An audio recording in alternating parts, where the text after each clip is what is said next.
இனிமே கண்ணை மூடிட்டு கடலை எண்ணெய் வாங்கலாம். ஏன்னா மந்த்ரா கடலை எண்ணெய் இதயத்தின் தயாரிப்பு. வறுக்க பொரிக்க ஏன் எல்லா சமையலுக்கும் மந்த்ரா தான். மந்த்ரா கடலை எண்ணெய், அபார ருசி, ஆரோக்கியமான உடல் நலம்.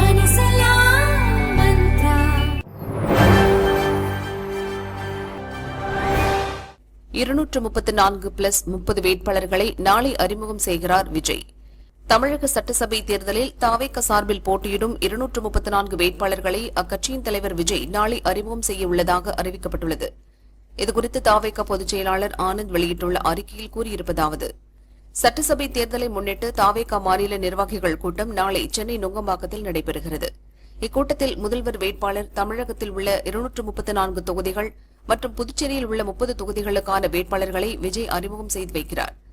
தேர்தல் நடத்தை விதிமுறைகளுக்கு உட்பட்டு இந்த நிகழ்ச்சி உள்ளரங்க நிகழ்ச்சியாக நடக்கிறது.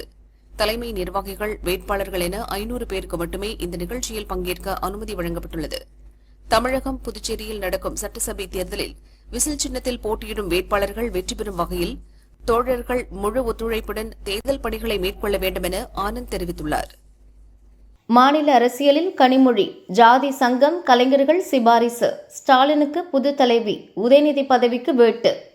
தமிழக சட்டசபை தேர்தலில் திமுக, அதிமுக கூட்டணிகள் இறுதி செய்யப்பட்டு அதிமுக வேட்பாளர் பட்டியலும் வெளியாகிவிட்டது. ஆனால் திமுக கூட்டணியில் ஆரம்பம் முதலே இழுபறி நீடிக்கிறது. இரு கம்யூனிஸ்டுகள், மதிமுக போன்ற கூட்டணி கட்சிகளுக்கு அவர்கள் கேட்டதை விட குறைவான இடங்களைத்தான் திமுக ஒதுக்கி கொடுத்துள்ளது. அதனால் கடும் விரக்தியில் உள்ள கூட்டணி கட்சிகள் தாங்கள் விரும்பும் தொகுதிகளில் போட்டியிட அனுமதிக்க வேண்டும் என வலியுறுத்தி வருகின்றன. அதேபோல் விசிக தலைவர் திருமாவளவன் கடந்த தேர்தலை விட இம்முறை கூடுதலாக 2 தொகுதிகளை கேட்டு பெற்றுள்ளார்.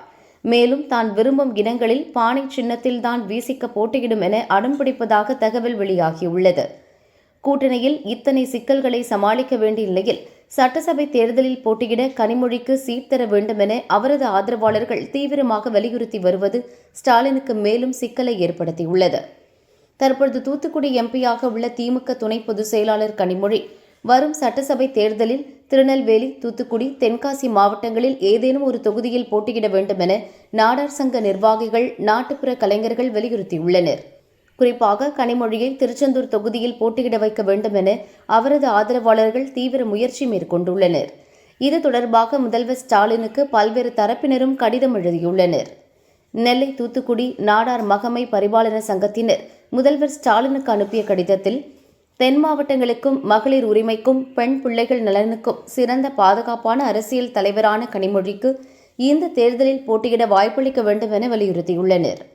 தமிழக கத்தோலிக்க சங்க தலைவர் வின்சென்ட் வேதராஜ் அனுப்பிய கடிதத்தில், பெண்களின் நம்பிக்கை நட்சத்திரமாக திகழும் தங்களின் தங்கை கனிமொழியை தமிழகத்தின் முழுநேர அரசியலுக்கு அழைத்து வர வேண்டும், சட்டசபை தேர்தலில் கனிமொழியை திமுக வேட்பாளராக அறிவிக்க வேண்டும் என கூறியுள்ளார். பத்மஸ்ரீ விருது பெற்ற பற இசை கலைஞர் வேலு ஆசான் சென்னை சங்கமம் நிகழ்வை துவக்கி கிராமிய கலைஞர்களுக்கு கலை நிகழ்ச்சி வாய்ப்புகளையும் புகழையும் பெற்றுத்தந்த கனிமொழி மாநில அரசியலுக்கு வந்தால் நாட்டுப்புற கலைஞர்களின் வாழ்வாதாரம் செழிக்கும், நாட்டுப்புற கலை பாதுகாக்கப்படும் என குறிப்பிட்டுள்ளார். திரைப்பட பின்னணி பாடகரும் நாட்டுப்புற கலைஞருமான அந்தோணிதாசனும் கனிமொழி மாநில அரசியலுக்கு வர வேண்டும் என வலியுறுத்தியுள்ளார். கருணாநிதியின் மகளான கனிமொழி மாநில அரசியலுக்கு வந்தால் கட்சியில் சூப்பர் சீனியர்களை ஓரங்கட்டிவிட்டு வேக வேகமாக துணை முதல்வர் பதவியை பிடித்த உதயநிதி மீண்டும் துணை முதல்வர் ஆவதில் சிக்கல் எழுமோ என அவரது ஆதரவாளர்கள் பீதியடைந்துள்ளனர். கட்சியில் சீனியர்களை ஓரங்கட்டிவிட்டு மகனுக்கு அரியணை தந்த ஸ்டாலின் தற்போது தன் வீட்டுக்குள்ளேயே போட்டியாளர் உருவாவதால் அதை சமாளிப்பது பற்றி ஆதரவாளர்களுடன் தீவிர ஆலோசனையில் ஈடுபட்டுள்ளதாக திமுக வட்டாரங்களில் பேச்சு எழுந்துள்ளது. கூட்டணி கட்சிகளை சமாளித்த ஸ்டாலினுக்கு சொந்த கட்சியில், அதுவும் குடும்பத்துக்குள்ளேயே முளைத்துள்ள அதிகார போட்டியாளரை சமாளிப்பது புதிய தலைவலியாக உருவெடுத்துள்ளதாகவும் கூறப்படுகிறது. தூக்கம் தொலைத்த தங்கமணி சொந்த தொகுதியிலேயே ஷாக். நாமக்கல் மாவட்டம் குமாரபாளையம் தொகுதி அதிமுக வேட்பாளராக சிட்டிங் எம்எல்ஏ தங்கமணி அறிவிக்கப்பட்டுள்ளார். அவர் இந்த தொகுதியில் 4வது முறையாக போட்டியிடுகிறார். 2006 முதல் 2011 வரை திருச்செங்கோடு தொகுதி எம்எல்ஏவாகவும் 2011, 2016, 2021 என தொடர்ந்து 3 முறை குமாரபாளையம் தொகுதி எம்எல்ஏவாகவும் இருந்துள்ளார். 2011 முதல் 2021 வரை 10 ஆண்டு காலம் அமைச்சராக இருந்துள்ளார். அதிமுகவின் அமைப்புச் செயலராகவும் மாவட்ட செயலராகவும் உள்ளார். தொகுதியில் தேர்தல் வேலைகளை துவங்கியுள்ள தங்கமணி இந்த முறை கடுமையான போட்டியை சந்திக்கும் நிலையில் உள்ளார். கடந்த 2021 தேர்தலில் ஆனங்கூர் ரயில்வே கேட் குறுக்கே பாலம் கட்டி தரப்படும் என வாக்குறுதி அளித்தார். அவர் வெற்றி பெற்ற போதும் ஆட்சி மாற்றம் காரணமாக அந்த திட்டம் ஆய்வோடு நின்றது. எனவே அப்பகுதியில் அடிக்கடி நிலவும் போக்குவரத்து நெரிசல் காரணமாக மக்கள் கடும் அதிருப்தியில் உள்ளனர். தொகுதியில் சாயப்பட்டறைகள் அதிகம் உள்ளதால் 200 கோடி ரூபாயில் பொது சுத்திகரிப்பு நிலையம் அமைக்கும் திட்டம் அறிவிக்கப்பட்டது. அதற்கான இடம் தேர்வில் கடும் எதிர்ப்பு கிளம்பியது. தற்போது பல்லக்காபாளையத்தில் இடம் தேர்வு செய்யப்பட்டுள்ளது. ஆனால் திட்டம் துவங்கிய பாடில்லை. அது மட்டுமின்றி குமாரபாளையம் தாலுகா அலுவலகம் காவேரி பழைய பாலம் பகுதிக்கு மாற்றப்பட்டது தொகுதி மக்களை அதிருப்தியில் ஆழ்த்தியுள்ளது. இதற்கிடையே திமுக மண்டல பொறுப்பாளராக உள்ள முன்னாள் அமைச்சர் செந்தில் பாலாஜி இந்த தேர்தலில் எப்படியும் தங்கமணியை வீழ்த்த வேண்டும் என கங்கணம் கட்டிக்கொண்டு களமாடி வருகிறார். திமுக வேட்பாளராக பணபலம் மிக்கவரும் தொகுதி மக்களுக்கு நன்கு அறிமுகமானவருமான பள்ளிப்பாளையம் திமுக முன்னாள் ஒன்றிய தலைவர் பாலுவை களமிறக்க திட்டமிட்டுள்ளார். இதனால் கடும் போட்டி ஏற்படும் நிலை உருவாகியுள்ளது. இருதரப்பும் பணத்தை வாரி இறைக்க தயாராகி உள்ளதால் தொகுதி வாக்காளர்களுக்கு ஜாக்பாட் காத்திருக்கிறது. இவர்கள் தவிர தாவேக சார்பில் குமாரபாளையத்தில் போட்டியிட 2006 திருச்செங்கோடு தொகுதியில் தேமுதிக சார்பில் போட்டியிட்ட பொங்கி அண்ணனும் தாவேக மாநில துணை பொதுச் செயலராக உள்ள விஜயலட்சுமியும் காய் நகர்த்தி வருகின்றனர். இவர்களும் கணிசமான ஓட்டுகளை பிரிக்க வாய்ப்புள்ளதால் சிட்டிங் எம்எல்ஏவான தங்கமணி இந்த முறை வெற்றி பெற தூக்கத்தை தொலைத்து உழைக்க வேண்டியிருக்கும் என்கின்றனர். ஸ்டாலின் தொடரட்டும், கருணாஸ் திருந்தட்டும்.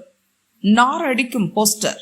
சிவகங்கை மாவட்டத்தில் உள்ள 4 சட்டசபை தொகுதிகளில் திருப்பத்தூர், மானாமதுரை ஆகிய 2 தொகுதிகளில் திமுக நேரடியாக களம் காண்கிறது.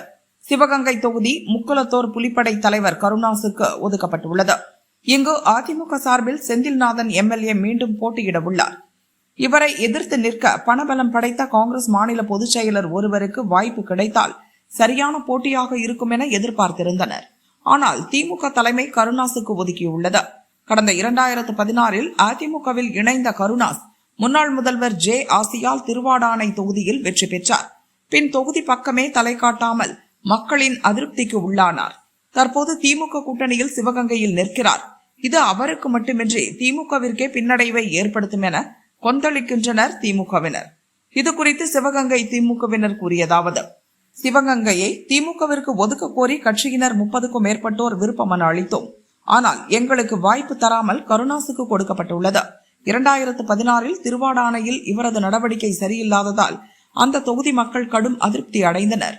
அதே நிலைதான் அவரை வெற்றி பெற வைத்தால் சிவகங்கைக்கும் ஏற்படும். எனவே சிவகங்கையில் கருணாஸ் வெற்றிக்கு பாடுபட போவதில்லை என தெரிவித்தனர்.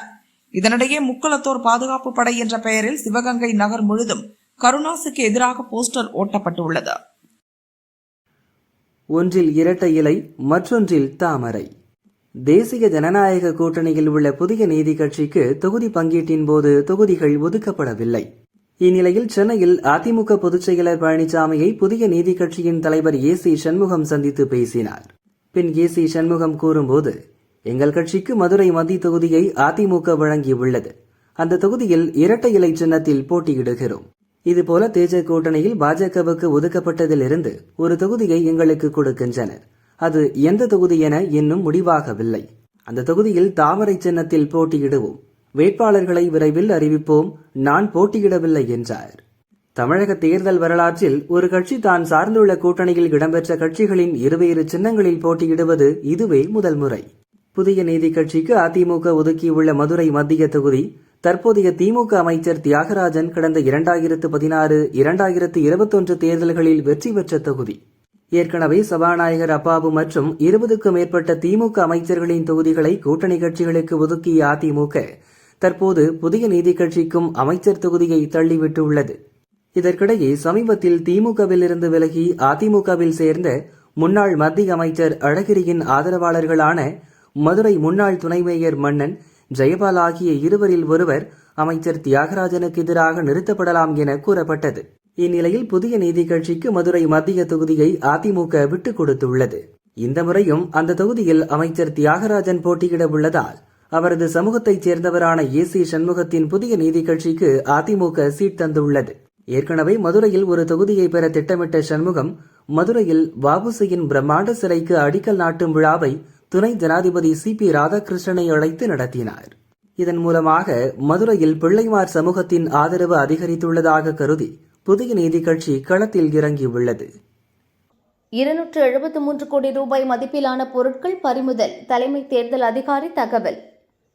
தமிழக சட்டசபை தேர்தலை முன்னிட்டு தமிழகம் முழுவதும் தேர்தல் பறக்கும் படையினர் 24 மணி நேரமும் தீவிரமாக கண்காணிப்பில் ஈடுபட்டு வருகின்றனர். அரசியல் கட்சியினர், பிரபலங்கள், பொதுமக்கள் என அனைவரின் வாகனங்களையும் தீவிரமாக சோதனையிட்டு வருகின்றனர்.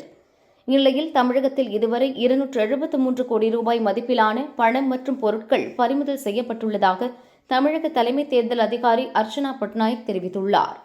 அந்த வகையில் நேற்று காலை நிலவரப்படி 44 கோடியே 89 லட்சம் ரூபாய் ரொக்கம், 93 லட்சம் ரூபாய் மதிப்புள்ள மதுபானங்கள், 7 கோடியே 60 லட்சம் ரூபாய் மதிப்புள்ள போதைப் பொருட்கள், 116 கோடியே 7 லட்சம் ரூபாய் மதிப்பிலான தங்கம், வெள்ளி பொருட்கள், வாக்காளர்களுக்கு வழங்கப்பட இருந்த 104 கோடியே 30 லட்சம் ரூபாய் மதிப்பிலான இலவச பொருட்கள் போன்றவை பறிமுதல் செய்யப்பட்டுள்ளன. இதன் மொத்த மதிப்பு 273 கோடியே 71 லட்சம் ரூபாய் என அர்ச்சனா பட்நாயக் தெரிவித்துள்ளார். மேற்கு வங்கத்தில் ராம நவமி ஊர்வலத்தின் போது வன்முறை, கடைகள், வாகனங்கள் தீ வைத்து எரிப்பு. மேற்கு வங்கத்தின் முர்ஷிதாபாத் மாவட்டம் ரகுநாத்கஞ்ச் பகுதியில் ராமநவமி ஊர்வலத்தின் போது 3 இடங்களில் இரு சமூகங்களிடையே ஏற்பட்ட மோதல் வன்முறையாக மாறியது.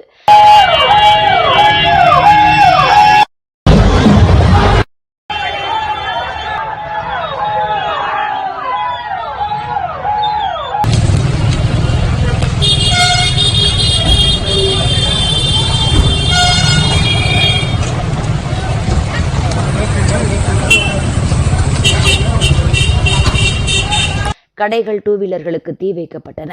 பலர் காயமடைந்தனர். ஆயுதப்படை போலீசார் தடியடி நடத்தி நிலைமையை கட்டுக்குள் கொண்டு வந்தனர். 144 தடை உத்தரவு போடப்பட்டது. வன்முறையில் ஈடுபட்ட பலரை கைது செய்திருப்பதாக முர்ஷிதாபாத் மாவட்ட DIG அஜித் சிங் யாதவ் தெரிவித்தார். ரகுநாத்கஞ்ச் அருகே ஃபுல்டாலா சந்திப்பு அருகே ராமநவமி ஊர்வலம் வந்தபோது ஊர்வலத்துடன் வந்த DJ இசை சத்தத்தை போலீசார் குறைக்கச் சொன்னதுதான் மோதலுக்கான ஆரம்பமாக கூறப்படுகிறது. ஒருவர் அந்த இடத்தில் இருந்த ஒரு மதக்கொடியை அகற்றிவிட்டு இன்னொரு கொடியை வைத்ததாலும் பிரச்சனை பெரிதானதாக கூறப்படுகிறது.